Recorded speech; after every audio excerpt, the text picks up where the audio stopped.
எப்பயும் தமிழக அரசியல் சூழல்ல ஏதாவது பரபரப்பா நடந்துட்டே இருக்கும். இப்போ கொஞ்ச நாளுக்கு முன்னாடி பிஎம்கேவோட பொதுக்கூட்டத்தில ராமதாஸும், அன்புமணி ராமதாஸும் வெளிப்படையா ஊடகங்கள்லாம் இருக்கும்போது சண்டை போடுறது தான் இங்க மிகப்பெரிய பேசு பொருளா மாறியிருக்கு. பாமக எடுத்துக்கிட்டா, பாமகவோட முக்கிய முகங்கள் அன்புமணி ராமதாஸும் தான். ஒரு ஒரு கட்சிக்கும் ஒவ்வொரு கிராஃப் இருக்கும். எப்படி ஒரு சின்ன பொசிஷன்லேருந்து பெரிய பொசிஷன் வராங்க அப்படின்றது தான். ஆனா பிஎம்கேவை பார்க்கும்போது என்ன தோணுதுன்னா, ஒரு காலத்தில் எப்படி இருந்த கட்சி இப்படி ஆயிடுச்சே அப்படின்னு சொல்கிற நிலமையில தான் அவங்களோட கட்சியே இருக்குது. பாட்டாளி மக்கள் கட்சி அந்த டைமில் எலெக்ஷன் டைம்னா போதும், சின்ராஸை கையிலே பிடிக்க முடியாதுன்னு சொல்லுவாங்கள்ல, அந்த மாதிரி எலெக்ஷன் வந்துட்டால் போதும் பிஎம்கேவோட ரோல் அங்கே ரொம்ப ரொம்ப முக்கியமாயிடும். கலைஞர் ஜெயலலிதா இருந்தப்பவே ஒரு கூட்டணி கட்சி ஒரு 30 சீட்டை எங்களுக்கு கொடுங்க அப்படின்னு சொல்லிட்டு பேரம் பேசி வாங்குற அளவுக்கு ஒரு வலிமையாக இருந்தாங்க. 2021 எடுத்துக்கிட்டா அவங்களோட பேர வலிமை அப்படியே குறைஞ்சி போச்சு. எவ்வளோ சீட்டு வாங்கினாங்க? ஒரு 20 சீட்டு தான் வாங்கினாங்க. ஒரு ஆளுங்கட்சியாக ஜெயலலிதா, கலைஞர் அந்த மாதிரி ஒரு மிகப்பெரிய ஆளுமையில் இருக்கும் போதே 30 சீட்டு வாங்கின பாட்டாளி மக்கள் கட்சியால் அந்தளவுக்கு கரிஸ்மா இல்லாத, அந்தளவுக்கு ஸ்ட்ராங்கான லீடர் இல்லாத எடப்பாடி பழனிசாமி கிட்ட 20 சீட் தான் வாங்க முடியும் அப்படின்ற ஒரு பொசிஷனுக்கு வந்திருக்காங்க. இது என்னதை காட்டுதுன்னா, பிஎம்கே தங்களுடைய ஸ்ட்ராங்கான பொசிஷன் தன்னுடைய மோஸ்ட் வீக்கஸ்ட் பொசிஷனில் இப்போ தான் இருக்காங்க அப்படின்றது தான் காட்டுது. இப்போ பாட்டாளி மக்கள் கட்சியினர் என்ன சொல்லுவாங்கன்னா, நாங்கள் அந்த காலத்திலே அம்பேத்கருக்கு அவ்வளோ சிலைகள் திறந்தோம் அப்படி பேசுவாங்க. உண்மைதான், திறந்தீங்க. ரெண்டாவது என்ன சொன்னாங்க, ராமதாஸ் இப்போ இப்போ தெருவில் ஒருத்தர் இறந்துட்டாருன்னா, அந்த கீழ் ஜாதிக்காரங்கன்னு சொல்லப்படுற ஒரு உடலை மேல் ஜாதி தெருவில் எடுத்துகிட்டு போக முடியாத ஒரு நிலைமை இருக்கும்போது தன்னுடைய தோளில் போட்டு அந்த பிணத்தை எடுத்துகிட்டு போய் அவருக்கு தேவையான அந்த மரியாதைலாம் செஞ்சாங்க அப்படின்னு சொல்லுவாங்கள்ல. இது எல்லாமே அவங்க ரெஃபரன்ஸை எப்போ சொல்கிறாங்கன்னா, கிட்டத்தட்ட ஒரு 30 வருஷம் 20 வருஷம் முன்னாடி இருந்ததாக ரெஃபரன்ஸை சொல்கிறாங்க. தவிர இப்போது கரண்ட் பொசிஷனில் அவங்க என்ன பொசிஷனில் இருக்காங்க, அவங்க கரண்ட் பொசிஷனில் இப்போ இருக்கிற கரண்ட் பொசிஷனில் அவங்க என்ன அரசியல் பண்ணுறாங்க அப்படின்றதுனா இங்கே ரொம்ப ரொம்ப முக்கியமான விஷயம். இப்போது 2004 இந்த 2000s இருக்குல்ல, அப்போ அவங்க பீக்காக இருந்ததுக்கான முக்கியமான ரீசன் என்னென்னா, அவங்க அதுக்கு முன்னாடி பேசின அரசியல். இப்போது 2024 இருக்கும்ல, இப்போ அவங்க ரொம்ப ரொம்ப வீக்கஸ்ட் பொசிஷனில் இருக்கிறதுக்கான முக்கியமான பொருள் என்னென்னா, அவங்களுடைய அரசியல் தான். அவங்க என்ன மாதிரி அரசியலுக்கு போயிட்டாங்கன்னா, தான் கட்சி ஆரம்பிக்கும் போது என்ன அரசியல், என்ன கொள்கை, என்ன சித்தாந்தம் நான் பேசுனாங்களோ அந்த சித்தாந்தத்துக்கு ஆப்போசிட்டான சித்தாந்தத்தில் இருந்து இப்போ தான் அரசியல் பண்ணிகிட்ருக்காங்க. இப்போது அம்பேத்கர், பெரியார், மார்க்ஸ் இவங்க 3 பேரையும் தன்னுடைய கொள்கை தலைவர்களாக வச்சு ஸ்டார்ட் பண்ண பாட்டாளி மக்கள் கட்சியோட தலைவர் என்ன பண்ணுறாருன்னா, ஜாதி ஒரு அழகிய சொல் அப்படின்னு சொல்லிட்டு வெளிப்படையாக ஒரு மேடையில் பேசுகிறாரு. அந்த கட்சியோட நிறுவனர் என்ன பண்ணுறாருன்னா, அந்த கட்சியோட தொண்டர்கள்னு சொல்லிட்டு ஒரு சமூகத்தோட தொண்டர்கள் இருக்காங்களா, அவங்க கூட நீங்கள் ஆண்ட பரம்பரைகள் உங்கள் உங்கள் ஷோல்டர்லாம் தூக்கிட்டு நடங்க அப்படின்னு சொல்லிட்டு மிகப்பெரிய பேக்வேர்டான ஐடியாஸை ஃபுல்லாக அந்த மக்களுக்கு சொல்லி கொடுத்துட்டு இருக்கும்போது, இதை ஃபுல்லாக மக்கள் சுற்றி இருக்கிறவங்க எல்லோரும் பார்க்கும்போது, அது என்ன ஒரு ஐடியாவை கொண்டு போய் அந்த பார்ட்டிக்கு மேலே இருக்கிற மதிப்பை மக்கள்கிட்ட கொண்டு போய் சேர்க்கும்போது என்னவா சேர்க்கும்? 2012-13 அந்த டைமில் இப்போ தருமபுரியில் மிகப்பெரிய கலவரம் நடக்குது. அந்த கட்சி தான் அதில் ஈடுபடுது அப்படின்னு எல்லாருக்குமே தெரியும். இப்போது அதை பற்றி பேசும்போது நீங்கள் ஒரு சமூகத்தை வச்சு அந்த ப்ராப்ளத்தை நீங்கள் கிரியேட் பண்ணீங்க. அதுக்கு முன்னாடி இப்போ அதிகமாக பேசப்படுற இந்த நாடக காதல் அப்படின்ற டேர்மையும் இப்போது பாமக தான் பேசி ஒரு சமூகத்தை கிரிட்டிசைஸ் பண்ணிகிட்டு இருந்தாங்க. இப்போது இதை சுற்றி இருக்கிற மற்ற சமூகங்கள் எப்படி பார்க்கும்? பாட்டாளி மக்கள் கட்சியையோ வன்னிய சமூகத்தையோ எப்படி பார்ப்போம்? இவங்க ஏன் இன்னொரு சமூகத்தை இப்படி பார்க்குறாங்க அப்படின்றத தலித் சமூகம் மட்டும் பார்க்காது, சுற்றிக்கிற எல்லா சமூகமும் பார்த்துட்டு தான் இருக்கும். இப்போது பாட்டாளி மக்கள் கட்சியோ இல்லை ராமதாஸோ ஒரு கூட்டமைப்பை உருவாக்குறாங்க. இங்கே பொது சமூகத்துக்கு அது என்ன ஒரு சிக்னலாக கொடுக்கணும்னா, இவங்க தலித்துகளுக்கு மட்டும் விரோதிகள் கிடையாது, இவங்க இங்கே இருக்கிற சமூகத்துக்கே ஒரு விரோதி அப்படின்ற ஒரு ஐடியாவை தான் மக்கள் மனசில் விதைக்கும். ஏன்னா இங்கே சமூகத்தை யார் கீழ்நிலையில் இருக்காங்களோ, யார் ஒடுக்குமுறைக்கு உள்ளாராங்களோ அந்த சமூகத்தை எதிரியாக நீங்கள் சித்தரித்து மற்ற சமூகத்துக்கெல்லாம் சேர்க்கும் போது அந்த மக்கள் சுற்றி இருக்கிற மக்களோ இங்கே பொது சமூகமோ எப்படி எடுத்துக்கும்? இப்போ ஜஸ்டிஸ் பார்ட்டி டைமில் நான் பிராமின் மூமெண்ட்னு எது கொண்டு வந்தாங்கன்னா, அப்போ பிராமின்ஸ் எல்லா போஸ்ட்லேயும் அதிகமாக இருந்தாங்க. அதாவது தங்களுடைய ரெப்ரசன்டேஷனுக்கு மேலே பல மடங்கு அதிகமாக இருந்தாங்க. மற்ற மக்கள் இப்போ கல்லூரிகளிலோ பேராசிரியர்களாவோ ஆட்சியாளர்களாவோ இல்லை. இதை தெரிஞ்சுக்கிட்ட அப்போதைய ஜஸ்டிஸ் பார்ட்டி மெம்பர்ஸ் பிராமணர் அல்லாத ஒரு கூட்டமைப்பு அப்படின்னு ஸ்டார்ட் பண்ணி ஒரு அரசியல் பண்ணாங்க. அப்போ அங்கே என்ன நடக்குதுன்னா, ஒரு ஆதிக்கத்துக்கு எதிரான ஒரு கூட்டமைப்பை அவங்க ஏற்படுத்துகிறாங்க. அது அரசியலை முன்னெடுத்து போகிறாங்க. இப்போது நீங்கள் தலித் அல்லாத ஒரு கூட்டமைப்பு அப்படின்னு சொல்லிட்டு ஒரு கூட்டமைப்பை ஏற்படுத்துறீங்கன்னா, இங்கே சமூகத்தில் தலித்துகள் எல்லா பொசிஷன்லேயும் ஸ்ட்ராங்காக இருக்காங்க, அவங்க தான் பொலிட்டிக்கல் பவரே கண்ட்ரோல் பண்ணுறாங்க அப்படின்ற ஒரு பொசிஷனில் தலித்துகள் இருந்தால் தான் நீங்கள் தலித்துகளுக்கு எதிராக ஒரு கூட்டமைப்பை ஏற்படுத்தி நீங்கள் அரசியல் பண்ண முடியும். சோஷியலாகவும் எக்கனாமிக்கலாகவும் ரொம்ப டவுன் ரோடனாக இருக்கிற பீப்புள்ஸ் வந்து தலித் பீப்புள் தான், எஸ்சி எஸ்டி பீப்புள் தான் அப்படின்றது தெரிஞ்சும் அவங்களுக்கு எதிரான ஒரு தலித் அல்லாத ஒரு கூட்டமைப்பை ஸ்டார்ட் பண்ணாங்கல்ல, அதுதான் பிஎம்கேவோட ஃபாலோட ஃபஸ்ட்டு ஸ்டெப். அதுக்கடுத்து 2016 வந்து என்னென்னா நாங்கள் வந்து திராவிட கட்சிகளாக கூட்டணி வைக்க மாட்டோம் அப்படின்னு சொல்லிட்டு ஒரு பாலிடிக்ஸ் சொன்னாங்க. இப்போ வந்து கூட்டணி வைக்கிறது ப்ராப்ளமே கிடையாது. இப்போ வந்து அவங்க ஒரு பொலிட்டிக்கல் பார்ட்டி இருக்காங்கன்னா அந்த பொலிட்டிக்கல் பார்ட்டிக்கு வந்து அப்போ என்ன ஒரு கரண்ட் சுச்சுவேஷன் இருக்கும். இப்போ எடுத்துக்கிட்டால் இப்போ வந்து பிஜேபி மிகப்பெரிய ஒரு ஃபோர்ஸாக இருக்காங்களா, அப்போது ஒரு 10 வருஷத்துக்கு முன்னாடி பிஜேபி இவ்வளோ ஸ்ட்ராங்கான ஃபோர்ஸ் கிடையாது. அப்போது ஒரு 50 வருஷத்துக்கு முன்னாடி காங்கிரஸ்ன்றது தான் மிகப்பெரிய ஸ்ட்ராங்கான ஃபோர்ஸ். அப்போது கரண்ட் சுச்சுவேஷனில் என்ன ஒரு அரசியல் இருக்கோ அதுக்கு தகுந்த மாதிரி அவங்க கூட்டணி முடிவை எடுப்பாங்க அப்படின்றது தான் ரொம்ப முக்கியமான விஷயம். ஆனால் பாமகவோட மிகப்பெரிய ப்ராப்ளம் என்னென்னா, அவங்க வந்து கூட்டணி வைக்கும் போது அந்த கூட்டணி இல்லாத போது தேவையில்லாத வார்த்தை பிரயோகங்களை பேசுகிறது, தேவையில்லாத அரசியல் காழ்ப்புணர்ச்சிகளை பேசுகிறது, இந்த மாதிரி ஒரு ஐடியாஸ்க்குள்ளே அவங்க போயிட்டாங்க. பார் உள்ளளவும் கடல் உள்ளளவும் இந்த மாதிரிலாம் டைலாக் பேசிட்டு மறுபடியும் அங்கே கூட்டணிக்கு போனால் கொஷின் கேட்க தான் செய்வாங்க. ஏன்னா கூட்டணியோட டிசிஷன்ன்றது அந்த டைமில் அந்த சுச்சுவேஷனில் என்ன டிமாண்ட் இருக்கோ அதை பொறுத்து எடுக்கிறது. அதை வந்து நான் வந்து யூனிவர்சலாக இனிமேல் இவங்க கூட கூட்டணியே வைக்க மாட்டேன் அப்படின்னு பேசுகிறதுல ஒரு லாஜிக்கும் கிடையாது. திராவிட கட்சிகளோட இனிமேல் கூட்டணி வச்சா ஒரு தப்பான வார்த்தைலாம் சொல்லு, இந்த மாதிரிலாம் ஒரு உறவு முறைக்குள்ளே தப்பான ரிலேஷன்ஷிப்பில் இருக்கிறது அப்படின்லாம் ஒரு பேசிட்டு ஒரு கூட்டணி கட்சி கூட மறுபடியும் கூட்டணி போனால் இங்கே இருக்கிற மக்கள் எப்படி பார்ப்பாங்க? இப்போது பாமக 2016 2019 வரல என்ன பண்ணாங்கன்னா, அவங்க டைரெக்டாக அந்த தலைவர்களை அடிக்கிறாங்க. இப்போ அன்புமணி ராமதாஸ் தானே பாமகவோட தலைவர், அவர் இன்னொரு கட்சியோட பொதுச்செயலர், அப்போ வந்து தமிழ்நாட்டோட சீஃப் மினிஸ்டர், அவரை பார்த்து டயர் நக்கி அவங்க வந்து காலில் வேலை தான் தெரியும் அப்படின்னு சொல்லிட்டு அவருக்கு அரசியல்னால் என்னென்னு தெரியுமா, அதிகாரம்லாம் என்னென்னு தெரியுமான்னு சொல்லிட்டு அந்த பீக் ஆஃப் த மூமெண்ட்டில் என்ன பேசுகிறேனே தெரியாமல் பேசுகிறதுனால தான் அவங்க வந்து இந்த நிலைமையில் கொண்டு வந்து வச்சுருக்காங்க. இப்போது மற்ற கட்சிகள்லாம் கூட்டணி வந்து இந்த கூட்டணியில் மாறி இந்த கூட்டணிக்கு வைக்கிறதே இல்லையா, டிஎம்கே கூட்டணி இருக்குது, டிஎம்கே கூட்டணியில் ஒரு விரிசல் வருதுன்னு வச்சுக்கலாம், அந்த இடத்துக்கு நம்ம பாமக போகலாம் அப்படின்னு சொல்லிட்டு அவங்க யோசித்து பேச போகிறாங்க. இப்போது இந்த இடத்துல டிஎம்கே வந்து பாமக பேசுனது எப்படி எடுத்துப்பாங்க? இப்போ வந்து பாட்டாளி மக்கள் கட்சியோட நிறுவனர் இருக்கார்ல, அவர் மு.க. ஸ்டாலினுடைய சமூகத்தை சொல்லி அந்த சமூகம் வந்து ரொம்ப சிறுபான்மையான சமூகம், முன்னெல்லாம் பார்க்கறதுக்கு நான் தலைமைச் செயலகம் வரணுமா அப்படின்னு பேசின பேச்சை திமுக தொண்டர்களும் திமுக நிர்வாகிகளும் கட்சிக்காரங்க எல்லாரும் இப்போ ராமதாஸோட ஸ்டேட்மெண்ட்டை எப்படி எடுப்பாங்க? ஸோ இவங்க என்ன பண்ணுறாங்கன்னா, கூட்டணி இல்லாத போது ஆப்போசிட்டில் இருக்கிற கூட்டணியை வந்து ஒரு மதிப்பே கொடுக்காம எப்படி கிரிட்டிசிசம் வைக்கணுமோ அப்படி கிரிட்டிசிசம் வைக்காமல் ஒரு கட்சியில் வந்து 3ஆம் தர பேச்சாளர்கள் பேசுவாங்கள்ல, அந்த மாதிரி ஒரு கட்சியோட தலைமை பேச்சாளர்களே அதாவது ஒரு கட்சியோட தலைமைகளே பேசிகிட்டு இருக்காங்க. இப்போது இன்னொரு எக்ஸாம்பிள் சொல்கிறேன். இப்போ வந்து 2024 எலெக்ஷன்ஸில் வந்து பாமக யாரோட வந்து பார்லிமெண்ட் எலெக்ஷன் வந்துச்சாங்கன்னா என்டிஏ கூட்டணியில் செஞ்சாங்க. அதாவது பிஜேபி தலைமையிலான கூட்டணியில் வந்து எலெக்ஷனுக்கு வந்து நின்னாங்க. இப்போ 10 வருஷமாக மோடி கவர்மெண்ட் நடந்திருக்கு, இதை பற்றின ஒரு மார்க் போடுங்க 100க்கு அப்படின்னு சொல்லிட்டு பாமக நிறுவனம் கேட்கும்போது அவர் என்ன சொல்கிறாருன்னா, 100க்கு 0 தான் போட முடியும், ஏன்னா 0 கீழே எந்த மார்க்கும் கிடையாது, அந்த நிலைமையில் அவங்க அட்மினிஸ்ட்ரேஷன் பண்ணியிருக்காங்க அப்படின்னு சொல்லிட்டு ஒரு காட்டமான ஒரு விமர்சனம், காட்டமான கிட்டத்தட்ட இவங்களாம் அட்மினிஸ்ட்ரேஷன் பண்ணவே லாக்கி இல்லை அப்படின்னு சொல்லிட்டு ஒரு கட்சியை சொல்லிவிட்டு அந்த கட்சி கூட கூட்டணிக்கிட்ட போய் நீங்கள் கூட்டணியில் நின்று தேர்தலுக்குள்ளே போயிட்டு நீங்கள் பிரச்சாரம் பண்ணால் அவங்க கூட கை கோத்துட்டு இருந்தால் சுற்றி இருக்கிற மக்கள் அதை எப்படி பார்ப்பாங்க? உங்கள் ஐடியாஸ்க்கு ஆப்போசிட்டாக 0க்கும் கீழே ஒரு மார்க் கொடுத்தீங்களா அந்த கட்சியோட நீங்கள் கூட்டணி வைக்கும் போது மக்கள் அதை ஃபுல்லாக மீடியா ஃபுல்லாக எல்லோரும் பார்த்துட்டாங்க. அப்போது அதை வந்து மக்கள் எப்படி பார்ப்பாங்க? உங்களோட கட்சி தொண்டர்கள் எப்படி பார்ப்பாங்க? கட்சியோட நிர்வாகிகள் எப்படி பார்ப்பாங்க? கூட்டணி கட்சிகளை எப்படி பார்ப்பாங்க? ஒருத்தவங்க வந்து எந்த கூட்டணிக்கு போகிறாங்க, இந்த எலெக்ஷனில் இந்த கூட்டணி, அடுத்த எலெக்ஷன் அடுத்த கூட்டணி போகிறாங்கன்றது வந்து மிகப்பெரிய தப்பான விஷயம் கிடையாது. அப்போது என்ன பொலிட்டிக்கல் டிமாண்ட் இருக்குது, என்ன பொலிட்டிக்கல் சுச்சுவேஷன் இருக்குது, அவங்களோட என்ன பொசிஷன் இருக்குது, அதை பொறுத்து அவங்க வந்து டிசிஷன் எடுக்க போகிறாங்க. அதில் முக்கியமான விஷயம் என்னென்னா, இவங்க வந்து அந்த கூட்டணியில் இல்லாத பொல்லாதெல்லாம் பேசி அங்கே இருக்கிற ஒரு மரியாதையை கெடுத்துக்கிறாங்க. அதுதான் எங்கள் பாட்டாளி மக்கள் கட்சியில் மிகப்பெரிய ப்ராப்ளமாகவே இருக்குது. இப்போது தமிழ்நாட்டில் வந்து மோஸ்ட்லி வந்து எல்லாமே மோஸ்ட் ஆஃப் த பீப்புள் வந்து லெஃப்ட் விங் ஐடியாஸ்குள்ளே வருவாங்க.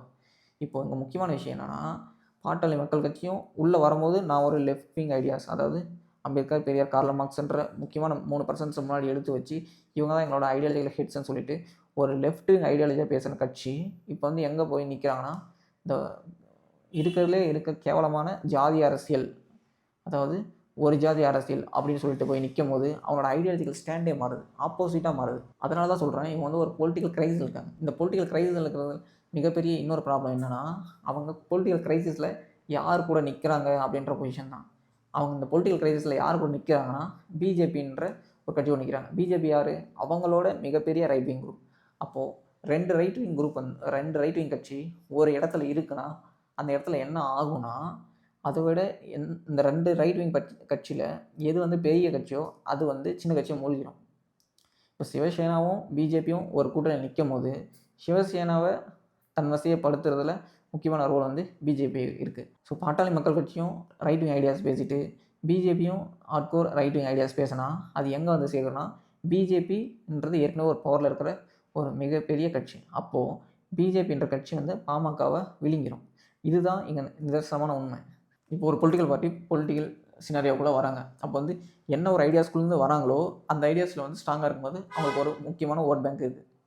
அதுலேருந்து அவங்க விலக என்ன ஆகுதுன்னா அவங்களுடைய ஓட் பேங்க்கும் அவங்களோட க்ரெடிபிலிட்டியும் குறைஞ்சிட்டே இருக்குது. அதுதான் எங்கள் பாட்டாளி மக்கள் கட்சிக்கு நடந்துட்டு இருக்குது. அவங்க இனிஷியலாக என்ன ஐடியா சொல்லி வந்தாங்களோ அந்த ஐடியாஸ் பேசாமல் அதுக்கு ஆப்போசிட்டான ஐடியாவாக பேசிகிட்டு இருக்காங்க.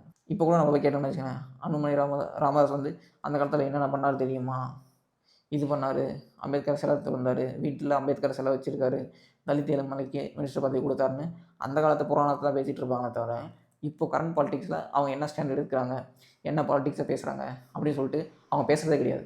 இப்போ மேல் பார்த்தீங்கன்னா ஒரு கோயில் இருக்குல்ல, இப்போ வந்து ஒரு கோயிலில் வந்து தலித்துகள் உள்ளே போயிட்டாங்க அப்படின்னு சொல்லிட்டு ஒரு பிரச்சனை வருது. அந்த பிரச்சனைக்கு இந்த மக்கள் வந்து உள்ளே வரக்கூடாதுன்னு கேஸ் போடுறது யாருன்னா பாட்டாளி மக்கள் கட்சியோட முக்கியமான தலைவர் ஜி.கே. மணி. ஸோ இங்கே வந்து ஒரு பொலிட்டிக்கல் பார்ட்டியோட முக்கியமான ஃபேஸாக இருக்கிற ஜி.கே. மணி ஒரு குறிப்பிட்ட மக்களை பார்த்து இவங்க வந்து இந்த கோயிலுக்குள்ளே வரக்கூடாது அப்படின்னு சொல்லிட்டு ஓப்பனாக மீடியா முன்னாடியோ கோர்ட்டு முன்னாடி போய் பேசினாங்கன்னா அந்த கட்சியையும் அந்த தலைவரையும் அந்த செயல்பாடுகளையும் மக்கள் வந்து எப்படி எடுத்துப்பாங்க? ஸோ இங்கே மிகப்பெரிய பிரச்சனை என்னென்னா, பிஜேபியோட ஐடியாவும் இங்கே பாமகவோட ஐடியாவும் இந்த இடத்துல மிகப்பெரிய இடத்துல கோயின்சைட் ஆகுது. என்னென்னா, பாட்டாளி மக்கள் கட்சி என்ன பண்ணுறாங்கன்னா, ஒரு குறிப்பிட்ட மக்கள் வந்து இந்த கோயிலுக்குள்ளே வரக்கூடாதுன்னு சொல்லி வெளியே நிறுத்துறாங்களே, அதே ஐடியா தான் பிஜேபி என்ன பண்ணுறாங்க, கருவறைக்குள்ளே இவங்க மட்டும்தான் வந்து பூஜை செய்யணும் அப்படின்னு சொல்லிட்டு ஒரு சேனலில் நிற்கிறாங்க. இது என்னத்தை பண்ணுதுன்னா, அவங்களோட ஐடியா வந்து கோர் ஐடியா எங்கே இருக்குது அப்படின்ட்டு. கோர் ஐடியா என்னது? பிஜேபிக்கு ஏற்கனவே இருக்கிற கல்ச்சரையும் ஏற்கனவே இங்கே இருக்கிற ஜாதி சிஸ்டமையும் ஏற்கனவே இங்கே இருக்கிற மத பிரச்சனைகளும் லைவாக வச்சுருக்கணும், அப்போ தான் நம்மளோட பாலிடிக்ஸ் நடக்கும் அப்படின்றது தான் இங்கே பிஜேபியோட ஸ்டாண்ட். அதே ஸ்டாண்டை தான் இங்கே வந்து ஜாதியை வச்சு பாட்டாளி மக்கள் கட்சியும் எடுத்துகிட்டு இருக்காங்க. பாட்டாளி மக்கள் கட்சி என்ன பண்ணுறாங்க, ஒரு குறிப்பிட்ட மக்கள் வந்து உள்ளே வரக்கூடாதுன்னு சொல்லும் போது ஒரு ஜாதி கட்சியோட ஒரு சங்கம் போய் இந்த மக்கள்லாம் உங்களுக்குள்ளே வரக்கூடாது அப்படின்னு சொல்கிறாங்கன்னா கூட அவங்க ஒரு ஜாதி கட்சி அப்படி தான் பேசுவாங்க அப்படின்னு நம்ம பேசிடலாம். ஆனால் நான் வந்து ஒரு பொலிட்டிக்கல் பார்ட்டி எல்லாத்துக்கிட்டையும் நான் ஓட்டு வாங்கணும், நான் வந்து பாட்டாளி மக்கள் கட்சி, பாட்டாளினா யார்? உழைப்பாளிகள். அப்போ உழைப்பாளிகள் அந்த மாதிரி ஒரு கட்சியை பேரிட வச்சுட்டு எங்களோட கொள்கை தலைவர்கள் அம்பேத்கர், பெரியார், கார்ல் மார்க்ஸ்னு சொல்லிட்டு ஒரு மக்களை வந்து நீ கோயிலுக்குள்ளே வரக்கூடாதுன்னு சொல்கிற ஒரு கட்சியை இங்கே சுற்றி இருக்கிற மக்களோ இந்த சமூகமோ எப்படி பார்க்கும்? இந்த திரௌபதி படம், அப்புறம் ருத்ரதாண்டவம் ஒரு காவியமெல்லாம் எடுத்தார்ல அந்த டேரக்டர், இப்போ அந்த டேரக்டர் இருக்கார்ல, அவரு ஏதோ ஒரு படம் எடுத்துகிட்டு போகிறாரு, ஏதோ ஒரு பெருமை கூட பேசிட்டு போகிறாரு, அது வந்து ஒரு பேசு பொருளாக மாறுது, ஏதோ ஒன்று பண்ணிட்டு போகிறார். ஆனால் அந்த பர்சனுக்கு வந்து ஒரு பாட்டாளி மக்கள் கட்சின்ற ஒரு கட்சி சார்பாக அவர் வந்து என்ன பாலிடிக்ஸ் பேசுகிறாருன்னு தெரியும், அவர் என்ன மாதிரி ஐடியாஸ்லாம் பேசுகிறாருன்னு தெரியும். அவர் வந்து ஜாதி ஐடியாஸ் பேசுகிறாரு. ரெண்டாவது என்னென்னா மதத்தை பற்றியும் பேசுகிறாரு. இப்போது மோகன்ஜிக்கு சப்போர்ட் பண்ணுற 2 மெயினான குரூப் யாருன்னா, ஒன்று இந்துத்துவ ஐடியா பேசுகிற இப்போ வந்து ஹெச் ராஜா, அர்ஜுன் சம்பத், இந்த மாதிரி ரைட் விங் ஐடியாஸ் பேசுகிறவங்க மிகப்பெரிய சப்போர்ட் கொடுக்குறாங்க. அது இல்லாமல் அவருக்கு இன்னொரு சப்போர்ட் எங்கேருந்து வருதுன்னா பாட்டாளி மக்கள் கட்சி சைடுலேருந்து தான் வருது. பாட்டாளி மக்கள் கட்சியிலேருந்து மோகன்ஜிக்கு வர சப்போர்ட்டும் இந்துத்துவலேருந்து மோகன்ஜிக்கு வர சப்போர்ட் எதுக்காக வருதுன்னா, இங்கே இருக்கிற எக்ஸிஸ்டிங் சோசியல் ஸ்ட்ரக்சர் வந்து சமூக அமைப்பு இப்படியே இருக்கணும், எதுவும் மிகப்பெரிய மாற்றத்துக்குள்ளாகக்கூடாது அப்படின்னு சொல்கிற ஒரு ஐடியாவாக சப்போர்ட் பண்ணுறதா இருக்கும். ஸோ இங்கே என்ன நடக்குதுன்னா, பிஜேபியும் பாமகவும் ஒரே ஐடியாவுக்கு தான் சப்போர்ட் பண்ணிட்டுருக்காங்க. அது என்னென்னா ரெக்ரெசிவான ஆண்ட பெருமை, இந்த ஜாதிய கட்டமைப்பு இப்படி தான் இருக்கணும், ஜாதி வந்து ஒரு அழகிய சொல் அப்படின்ற ஐடியாஸ்க்கு வந்து 2 பேருமே இங்கே வந்து சப்போர்ட் பண்ணிட்டு தான் இருக்காங்க. அதனால தான் இவனோட பாலிடிக்ஸ் வந்து ஒன்றா சேர்ந்து இங்கே மக்களால் வெறுக்கப்படுது. இந்த கட்சி வந்து ஆட்சியில் இல்லாதனால இவங்களோட குடும்ப அரசியல் வந்து அதிகமாக டிஸ்கஸ் பண்ணவே பண்ணுறது கிடையாது. இப்போ வந்து இந்த கட்சியோட அன்புமணி ராமதாஸ் வந்து அதிகமாக நினைக்கிற தொகுதி எதுனா தருமபுரி. சரி, அவர் வந்து ராஜ்யசபா எம்பியாக இருக்கார், அவருக்கு வந்து டென்யூர் அங்கே இருக்குது, அதை வேஸ்ட் பண்ணக்கூடாதுன்னு சொல்லிட்டு ஒரு புது மெம்பருக்கு சீட் கொடுக்குறாங்கன்னா, ஏன் அவங்க வந்து அந்த கட்சியில் வந்து வேறு ஆள் கிடையாதா என்ன? சௌமியா அன்புமணிக்கு தான் கொடுக்கும். சௌமியா அன்புமணிக்கு கொடுக்கக்கூடாதுன்னு சொல்ல, அதுவும் ஒரு குடும்ப அரசியல் அவங்க வந்து தெரிஞ்சவங்க அப்படின்ற ஒரு ஃபேஸ் வேல்யூவாக தானே கொடுக்கப்படுது. அது இல்லாமல் இப்போ இளைஞரணி செயலாளராக ஒருத்தர் போகிறாங்களா, இளைஞரணி தலைவராக முகுந்தன்றவரை போகிறேன்னு சொல்லிட்டு பிரச்சனை வந்து வெடிக்குதில்லை. இதுவும் என்னதுன்னா குடும்பங்கள் சூழப்பட்ட ஒரு அரசியல்ன்ற நிலைமைக்கு தான் அந்த கட்சி வந்து கொண்டு வந்து நிறுத்திருக்கு. இந்த குடும்ப அரசியலும் பாமகக்குள்ளே மிகப்பெரிய ப்ராப்ளமாக உருவாகிட்டே இருக்குது. ஸோ இங்கே ரொம்ப முக்கியமான விஷயம் நம்ம எடுத்துக்க வேண்டியது என்னென்னா, எந்த ஒரு பொலிட்டிக்கல் பார்ட்டி தன்னோட கோர் ஐடியாவை விட்டுட்டு விலகி வேறு ஐடியாஸ்க்கு ஆப்போசிட்டான ஐடியாஸை பேச ஆரம்பிக்கிறாங்களோ அந்த இடத்துல அந்த கட்சி வந்து வீழ்ந்துடும். அதுதான் பாட்டாளி மக்கள் கட்சிக்கும் நடந்துகிட்ருக்கு. இந்த பாட்டாளி மக்கள் கட்சியோட மிகப்பெரிய ப்ராப்ளம்ஸ் இருக்குல்ல, இந்த ப்ராப்ளம்ஸ் எல்லாம் யாருக்கு அப்ளை ஆகும்னா ஏடிஎம்கேக்கும் அப்ளை ஆகும். அவங்க வந்து அதிகமாக இப்போ இன்னும் கூட்டணி இருக்கிறதுனால டேமேஜ் அதிகமாகிட்டே இருக்குது. பாட்டாளி மக்கள் கட்சி வந்து கூட்டணிலேருந்து கொஞ்சம் வெளியே வரனால கொஞ்சம் கம்மியாக இருக்குது. ஆனால் பிஜேபியும் ஏடிஎம்கேவும் கூட்டணி இருக்கும்போது அவங்களுக்கு என்ன டேமேஜ் இருந்துச்சோ அதை வந்து அவங்க ரீஸ்ட்ரக்சர் பண்ண பிஜேபிலேருந்து வெளியே வந்துட்டாங்க. அன்புமணி ராமதாஸுக்கும் அங்கே வந்து பொதுக்குழுவில் ஒரு ஃபைட் நடந்துச்சுல, அந்த ஃபைட் வந்து வெறும் ஒரு வந்து கட்சி தலைவரை வந்து ஒரு இளைஞர் சிலரை குடும்பத்தில் கொண்டு வந்து சேர்க்குறாரு அப்படின்ற ஃபைட் கிடையாது. அது வந்து எங்கன்னா முக்கியமான ஒரு ஐடியாலஜிக்கல் ஃபைட் தான் ரெண்டு பேருக்கும். ஐடியாலஜிக்கல் ஃபைட்னா லெஃப்ட் விங் ரைட் விங்னு பாலிடிக்ஸ் கிடையாது. அவங்க கட்சியை வந்து நான் என்ன ஒரு ஐடியாவை நான் மக்களுக்கு கொண்டு வந்து சேர்க்க போகிறேன் அப்படின்றதுக்கான ஃபைட். அன்புமணி ராமதாஸ் என்ன சொல்கிறாங்கன்னா, நம்மளுக்கு பிஜேபிக்கு போனால் அவங்க ஆட்சியில் இருக்காங்க, அவங்க வந்து ஆட்சிக்கு வரும்போது நமக்கு ஒரு பொலிட்டிக்கல் சேஃப்டினஸ், அதாவது அவங்க நிறைய சிபிஐ கேஸில் இருக்குல்ல, அந்த கேஸ்லேருந்து அவங்களுக்கு ஒரு அரணாகவும் அந்த கட்சிக்கு ஒரு அதிகாரம் கிடைக்கிறதுக்கான சான்ஸ் இருக்கிறதுனால பிஜேபிக்குள்ளே போகலாம் அப்படின்னு சொல்லிட்டு அன்புமணி சொல்கிறார். ஆப்போசிட்டில் இருக்கிற ராமதாஸ் என்ன சொல்கிறாருன்னா, இங்கே தமிழ்நாட்டோட பாலிடிக்ஸ் வந்து பிஜேபிக்கு ஆப்போசிட்டான பாலிடிக்ஸ். இங்கே நம்ம ஓட்டை வந்து ட்ரான்ஸ்ஃபர் பண்ணணும் அப்படின்னாவும் நமக்கு வந்து ஐடியாலஜிக்கல் ஃபேஸாக நம்ம வந்து திமுக அதிமுக இருந்தால் தான் நமக்கு நல்ல ஃபேஸ் எல்லாம் கிடைக்கும். நம்ம வந்து பிஜேபி கூட போனால் பிஜேபின்ற ஒரு மிகப்பெரிய சுறாமணி என்ன பண்ணால் பாமகன்ற ஐடியாலஜி வந்து அதோட ஐடியாலஜி மாதிரி இருக்கிறதுனால அதை விழுங்கிடும் அப்படின்னு சொல்லிட்டு ராமதாஸ்க்கு நல்லாவே தெரியும். இதுதான் இங்கே மிகப்பெரிய ப்ராப்ளமே. அவர் வந்து அந்த மீட்டிங்கில் இவங்க ரெண்டு பேரும் சண்டை போகிறதுக்கு முன்னாடி ஒரு முக்கியமான விஷயம் என்ன சொல்லுவார்னா, ஏற்கனவே கூட்டணி டிசிஷன் எடுத்தோம்ல, அது வந்து தப்பாக போயிடுச்சு, இனிமேல் நானே கூட்டணி டிசிஷன் எடுப்பேன் அப்படின்னு சொல்லிட்டு அவர் சொல்கிறாரு. ஸோ இங்கே முக்கியமான விஷயம் என்னென்னா, அன்புமணி ராமதாஸ்க்கு பிஜேபி கூட்டணி போகணுன்னு விருப்பம், ராமதாஸ்க்கு அதிமுக கூட்டணி போகிறது விருப்பம். ஸோ எங்கள் பாட்டாளி மக்கள் கட்சி வந்து ரைட் விங் ஐடியாஸ்க்குள்ளே அதிகமாக என்ட்ரு ஆனால் என்ன ஆகுனா, அவங்க ஏற்கனவே ரைட் விங் ஐடியா தான் இருக்காங்க. இது வந்து இன்னும் வெளிப்படையாக பேச ஆரம்பித்தாங்கன்னா என்ன ஆகும்னா, இது வந்து பிஜேபின்ற மிகப்பெரிய சுறாமீனால் விழுங்கப்படும். அது வந்து பாட்டாளி மக்கள் கட்சியோட நிறுவனர் ராமதாஸ்க்கு தெரியும். அதனால தான் அவர் என்ன சொன்னார்னா, இப்போ வந்து பிஜேபியோட நம்ம அலைன்ஸ் பண்ணோம்ல, இது மிகப்பெரிய தப்பு, இந்த தப்பை நம்ம இனிமேல் செய்யக்கூடாது, இனிமேல் கூட்டணியோட டிசிஷன்ஸ் ஃபுல்லாக நான் எடுக்கிறேன் அப்படின்னு சொல்லிட்டு அவர் வந்து அந்த பொதுக்குழுவில் சொல்கிறார். ஸோ முக்கியமான விஷயம் என்னென்னா, ராமதாஸ் வந்து தன்னுடைய கட்சியோட எதிர்காலத்தை யோசித்து தன் கட்சி வந்து எதிர்காலத்தில் எப்படி இருக்கணும், கட்சி வந்து இருக்குமா இல்லை இருக்காமல் போயிடுமா, இல்லை பிஜேபி மாதிரி ஒரு பொலிட்டிக்கல் பார்ட்டி வந்து பிஎம்கேவோட ஓட் ஷேரை வந்து சாப்பிட்ருமா, நம்ம வந்து ஏடிஎம்கேக்குள்ளே போகலாம் அப்படின்னு பேசுகிறாரு. ஆனால் அன்புமணி ராமதாஸ் என்ன பண்ணுறாருன்னா, நம்ம வந்து ஒரு பொலிட்டிக்கல் பவரில் இருக்கணும், அவங்க ஏற்கனவே சென்ட்ரல் கவர்மெண்ட்டில் பவரில் இருக்காங்க, நம்மளும் 2011 அந்த டைமில் 2009-10 அந்த டைமில் வந்து பொலிட்டிக்கல் பவரில் சென்ட்ரல் கவர்மெண்ட்டில் இருந்தோம். அதுக்கு மேலே நம்மளும் பொலிட்டிக்கல் பவருக்கே வரல, ஸ்டேட் கவர்மெண்ட்டும் சென்ட்ரல் கவர்மெண்ட்டும் இங்கேயும் பொலிட்டிக்கல் பவருக்கே வரல. அதனால் ஒரு அதிகார பசியில் இருக்காங்க பிஎம்கே. அதனால் நம்ம அங்கே போய் பிஜேபி கூட சேரலாம் அப்படின்றது அன்புமணியோட பிளான். ஸோ நம்ம இங்கே என்ன எடுத்துக்கலாம்னா, ஒரு பொலிட்டிக்கல் பார்ட்டி எப்போ தன்னோட ஒரிஜினல் ஐடியாவிலேருந்து விலகி இன்னொரு ஐடியாஸ்க்கு போகிறாங்களோ அப்போது அவங்களோட கோர் ஐடியாவும் கோர் ஓட் பேங்க்கும் கோர் வந்து பொலிட்டிக்கல் ப்ரெசன்ஸுமே காலியாயிடும். அதுதான் பிஎம்கேலேருந்து மற்ற கட்சிகளோ மக்களோ எடுத்துக்க வேண்டிய விஷயம். இப்போ ஏடிஎம்கேக்கும் இது வந்து போதும், ஏன்னா அவங்களும் பிஜேபி கூட்டணிலேருந்து வராங்க. பிஜேபி கூட்டணி வந்து தனக்கு வந்து மிகப்பெரிய பாதகமான ஒரு கூட்டணி அப்படின்னு சொல்லிட்டு அவங்க ரியலைஸ் பண்ணிவிட்டு என்ன பண்ணுறாங்கன்னா, இப்போ வந்து பிஜேபிக்கு வெளிப்படையாக அவ்வளோவா பேசலாம், பிஜேபி ஐடியா வந்து எங்களுக்கு விருப்பம் இல்லாத ஐடியா அப்படின்னா அவங்க பேசுகிறதுக்கான முக்கியமான ரீசன் வந்து இந்த பிஜேபி அப்படின்ற ஆன்டி இந்துத்துவ ஃபோர்ஸ் தான் இங்கே அதிகம் அப்படின்னு சொல்லிட்டு இங்கே எடப்பாடிக்கும் தெரியும், ராமதாஸுக்கும் தெரியும். இதை வந்து புரிஞ்சிக்காம தான் அன்புமணி வந்து பிஜேபி கூட போய் கூட்டணி வச்சுட்ருக்காரு. இப்போ வந்து டிஎம்கேவோ ஏடிஎம்கேவோ இவங்க கூட கூட்டணி போனால் தான் நம்மளோட ஓட் ஷேர்ன்றது ஒரு 5% இருக்குல்ல, அது வந்து சீட்டை கன்வெர்ட் ஆகுன்றது ராமதாஸ்க்கு நல்லாவே தெரியும். பாட்டாளி மக்கள் கட்சியிலேருந்து ஏடிஎம்கே என்ன எடுத்தோம்னா, பாட்டாளி மக்கள் கட்சி எப்படி பிஜேபி கூட போயிட்டு அவங்களோட ஐடியாலஜிக்கல் ஸ்டாண்டை எடுக்க முடியாமல் ரொம்ப தடுமாறி இருக்காங்களோ அதே நிலமை தான் மறுபடியும் ஏடிஎம்கேவும் பிஜேபி கூட்டணிக்கு போனாங்கன்னா அந்த பிஜேபின்ற ஒரு அந்த ஹிந்துவா ஃபோர்ஸ் வந்து உங்களையும் ஹிந்துத்துவா மாற்றி உங்களை சாப்பிடவும் ஆரம்பிச்சிடும். அதை புரிஞ்சுக்கிட்டு தான் ஏடிஎம்கேவோட நிர்வாகிகள்லாம் பிஜேபியிலேருந்து விலகி பேசிவிட்டு நாங்கள் என்னுடைய பிஜேபிக்கு கூட்டணியே இல்லை அப்படி சொல்லிட்டு ஒரு பரப்புரை செஞ்சிட்ருக்காங்க. இது ரொம்ப ரொம்ப முக்கியமான விஷயம். என்னென்னா, பாட்டாளி மக்கள் கட்சிக்கு இப்போ எப்படி பொலிட்டிக்கல் ப்ரெசன்ஸ் வந்து குறைஞ்சிட்டே இருக்கோ அதே மாதிரி தமிழ்நாட்டில் யாரெல்லாம் பிஜேபி கூட கூட்டணி வச்சாங்களோ அந்த கட்சியோட பொலிட்டிக்கல் ப்ரெசன்ஸ்லாம் குறைஞ்சிட்டே இருக்குது, பிஜேபியோட பொலிட்டிக்கல் ஷேர்ஸ் ஏறிட்டே இருக்குது. ஸோ இந்த பொசிஷன் என்ன நடக்கும்னா, ஒரு சாஃப்ட் இந்துத்துவா ஃபோர்ஸ் இருக்காங்களா அதை விட இந்த ஜாதி வெறி பிடிச்சவங்களுக்கும் மத வெறி பிடிச்சவங்களுக்கும் எந்த பொலிட்டிக்கல் பார்ட்டி வந்து ரொம்ப அழகாக தெரியும்னா, ஹார்டு இந்துத்துவா பாலிடிக்ஸ் பேசுகிறாங்களே அவங்க தான் ரொம்ப அழகாக தெரிவாங்க. பாட்டாளி மக்கள் கட்சியோட வளர்ச்சி பேசும்போது இன்னொரு கட்சியோட வளர்ச்சி நம்ம அதிகமாக பேசி ஆகணும். அது என்ன கட்சி தான்? விசிகேவோட வளர்ச்சி.